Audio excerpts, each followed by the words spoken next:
Bonjour Hervé. Bonjour Alain. Alors, en 3 mots, est-ce que tu pourrais te définir, s'il te plaît? Ah oui, c'est le questionnaire un peu piège. Ouais. Alors, pris au dépourvu comme ça, ce qui me passe par la tête, c'est je suis curieux, curieux de beaucoup de choses. Je m'intéresse beaucoup à l'ailleurs, à des gens différents. C'est combiné à une intranquillité, donc c'est un peu complémentaire. C'est-à-dire Intranquillité, qu'est-ce que ça veut dire? oui, alors c'est pas l'inquiétude. Au sens premier, c'est le fait de ne pas vraiment rester toujours en place et de toujours avoir envie un peu de bouger. Et ça se combine très bien avec le fait d'être curieux, c'est-à-dire de profiter de on va dire, de ce trait de caractère pour en faire quelque chose de positif. Et un troisième? Et le troisième, je dirais peut-être solitaire, dans une certaine mesure, ce qui peut paraître un peu contradictoire avec la soif de découverte. Mais tu n'es pas sauvage. Ah, pas du tout. Solitaire, Ah, pas sauvage. Ah, je ne crois pas. Non, non. Vous savez, c'est le hérisson qui se retire dans la forêt parce que quand il voit ses congénères, ça pique.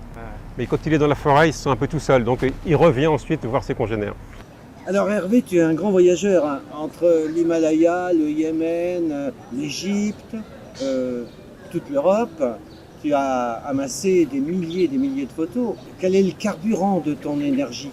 La curiosité? Je crois que c'est le mot-clé, c'est la curiosité qui a été évoquée précédemment. Et je dois dire que tout petit, à l'âge de 4, 5, 6 ans, j'étais à l'école Montessori dans le 17e à Paris. Et c'est une école ouverte sur les intérêts de l'enfant qui puisse se développer.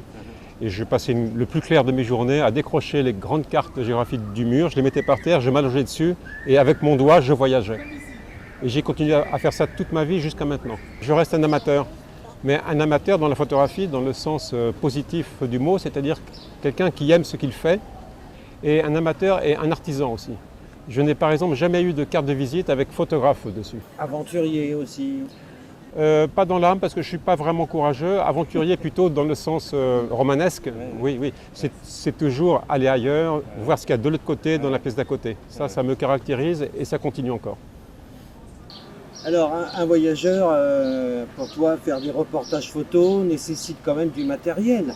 Mais quel est ton rapport avec ce matériel? C'est une question qui est souvent posée. Le matériel, je dirais que c'est très secondaire, vraiment. J'utilise un matériel adapté à ce que je dois faire. Quand ce sont des commandes du reportage, mettons sur l'architecture, évidemment qu'il faut des focales, des grands angles, des téléobjectifs, un pied aussi pour les intérieurs.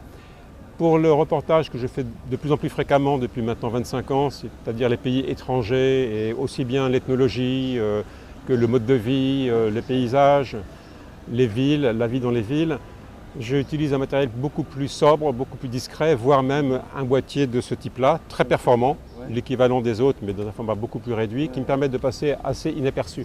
Voilà, l'appareil ne sort qu'au moment où il est nécessaire. Donc, l'appareil pour moi c'est un outil, ça reste d'abord un outil et il n'y a pas de fétichisme de ce côté-là. On me pose cette question souvent et je dis que pour mon activité à moi, le meilleur matériel, ce sont les chaussures. Parce qu'il faut marcher énormément et en fin de journée, après 8 heures de marche, il faut être aussi frais d'esprit que le matin quand on démarre. Et les chaussures sont très très importantes. De plus en plus aussi, il m'arrive maintenant de sortir dans Paris en simple promeneur. Je suis un grand marcheur à Paris, il faut dire que la ville s'y prête beaucoup. Et cet appareil en fait est le prolongement de l'œil et du cerveau dans le sens où, pour un photographe, un caméraman, c'est quand il fait ses plans, il réfléchit avant, il fait son plan. Le photographe, lui, quand il se déplace, le cerveau, l'œil, c'est une caméra constamment en activité qui enregistre. Et l'appareil, tout d'un coup, est là pour fixer un moment, je vais dire un arrêt sur image, pour faire le parallèle avec le cinéma. C'est donc quelque chose qui doit s'oublier pendant la marche, mais qui doit être instantanément prêt lorsqu'on en a besoin. Et j'aime être discret, me fondre. Je dirais pour détourner un peu un vers de Serge Gainsbourg, moi j'aime être celui qui voit, mais qu'on ne remarque pas. Ça c'est très important. Quand je suis au milieu d'un groupe, je ne trompe jamais les gens. C'est-à-dire je n'aime pas prendre les gens à leur insu quand ce sont des scènes qui pourraient les gêner, ça jamais pour moi. Par contre si j'arrive dans un groupe, dans un village à l'étranger, je commence par me fondre, c'est-à-dire que l'appareil n'existe pas et c'est petit à petit qu'il arrive, je le montre, je donne un geste d'échange, je vois tout de suite s'il y a un consentement ou pas. Ça c'est une règle absolue. Et s'il y a un refus? S'il y a un refus, je le respecte totalement. Je ne suis pas un paparazzi qui absolument doit trouver un document. Je photographie ce que je vois et ce que je ressens et je ne cherche pas un effet d'artifice pour essayer avec un très gros télé, un très grand angle, de donner un effet photographique qui ensuite prime sur le sujet. Alors, tu es né à Paris, tu as quitté Paris pour tes études et pour bourlinguer aussi, et tu es revenu à Paris. Mais finalement, pourquoi tu as jeté l'encre à Paris? Ça commence évidemment, je suis né à Paris en 1954. Mes parents habitaient dans le 4e, dans le Marais, j'ai habité ensuite dans le 17e, et puis par les hasards de la vie professionnelle des parents, nous avons migré en Bretagne. C'était souvent en sens inverse à l'époque, mais là nous sommes partis en Bretagne, où j'ai fait une partie de mes scolarités et mes études. Et ce qui m'a permis ensuite de travailler d'ailleurs dans un grand journal de l'Ouest. Ouest France. Ouest France, voilà, exactement, qui démarrait un département livre. J'ai saisi l'occasion et petit à petit, comme ça, j'ai pu progresser.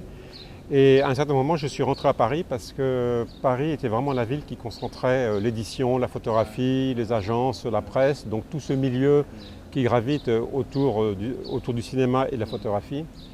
Et c'est là que j'ai commencé à publier donc, un premier livre sur Paris, Vivre Paris, chez Jean-Paul Mingès. Et j'ai continué ensuite avec d'autres destinations, l'Europe. Et petit à petit, je suis allé ensuite en Inde pour l'Himalaya, je suis allé au Moyen-Orient pour l'Égypte, le Yémen, et puis toute la civilisation aussi européenne antique, la Grèce, l'Italie, l'Égypte m'ont toujours passionné.